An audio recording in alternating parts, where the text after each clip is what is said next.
Okay, so here's the jaw, and we got some where we slipped a little bit inside there. We got some basically just kind of some rub marks inside there, but the jaw did not deform.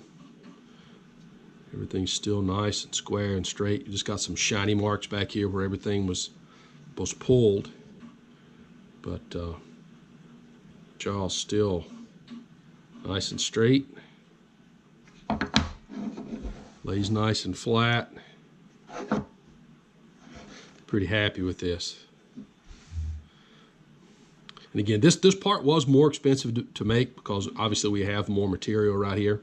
I believe this was a $53 jaw to produce, and I did have to produce 2 of those. So you got over $100 in material there. But again, some of the advantages that we talked about before, you don't have to tie your machining center up in order to produce this.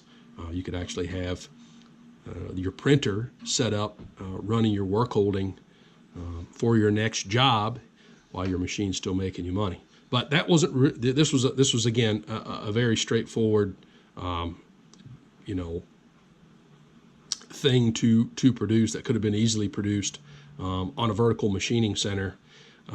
That wasn't the goal of this. The goal of this was to show just how much clamping force we could apply to these vise jaws, and in turn show you how much gripping force they're actually creating on the actual component itself. So I think 120 foot-pounds of torque I was able to apply to that socket.